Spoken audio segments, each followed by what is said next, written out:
Hey Cozie Homies! Welcome back to the Zone. So today, I'm trying to bake a pandan chiffon cake. So I went online to research, right? Apparently the pandan cake is actually the national cake of Singapore. So in other countries, right, for example the US, their national cake is actually the cheesecake. And in Indonesia, the national cake is kueh lapis. So actually in my free time, I've attended a few baking lessons here and there. So I'm just trying to show you guys how I would approach baking a pandan cake. So here we go!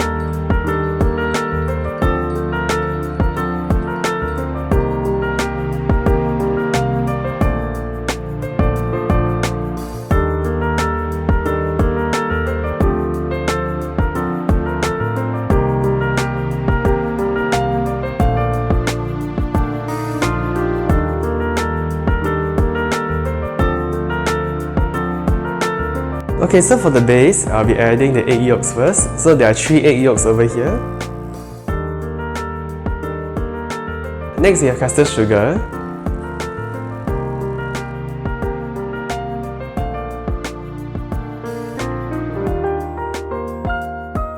Next, we'll be adding the canola oil.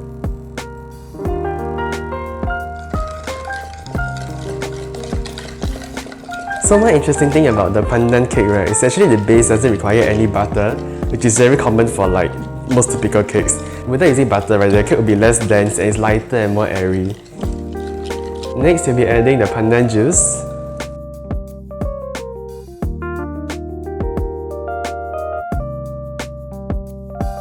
So this pandan juice was actually freshly made earlier on with actual pandan leaves, so it's going to be really fresh and really fragrant.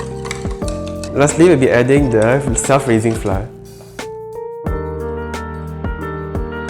So the tip is actually to add it batch by batch so that it will be easier for us to actually mix the flour properly into the batter.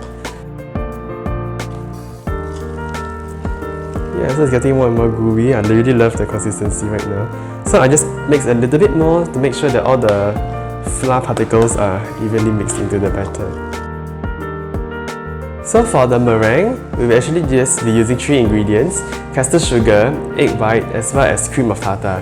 But with the cream of tartar at home, we can use lemon juice to replace it instead. So now I'll be adding the custard sugar.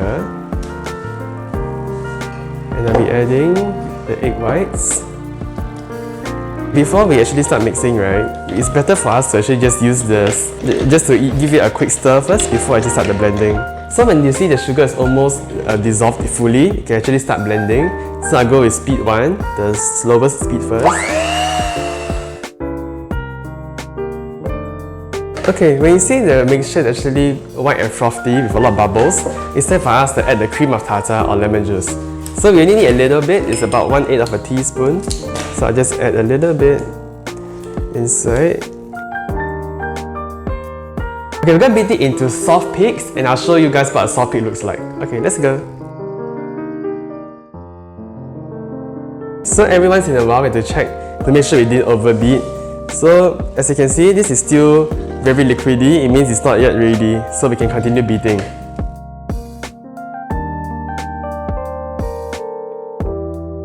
Okay, I think we are almost ready. I can show you guys what a soft peak will look like. So to do a proper testing, you see how it goes. Here is how it looks like. You have to take a few big rounds, you drag it out, and take a look.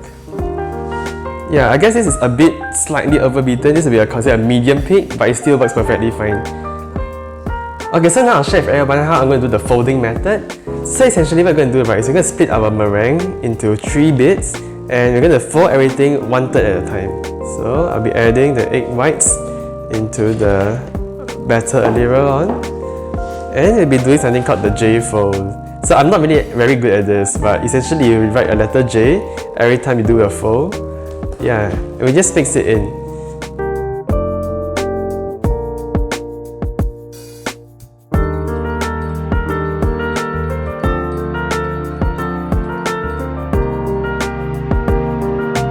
I think everything is mixed very evenly now, and now I'll be pouring into the cake mold.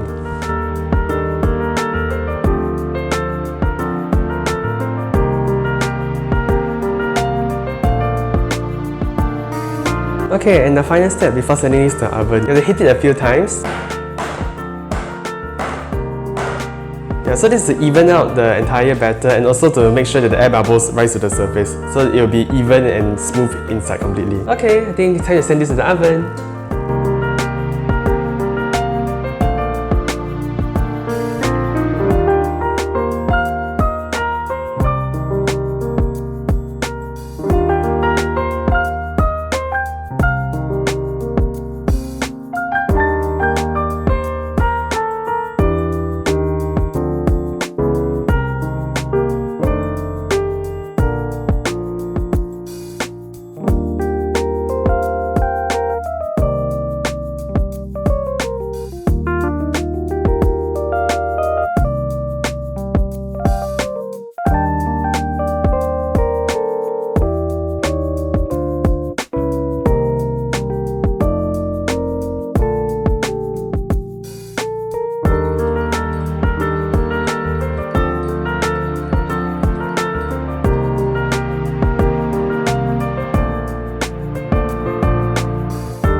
Yay! One slice of my finished cake. It's so tasty, it's not really sweet and it's really delicious. And I got the recipe from a website I found online, and I will link that website in the description below, so do check it out. And if you guys enjoyed today's video, do remember to like, share, subscribe, and do comment down below if you want to see more baking vlogs in the future.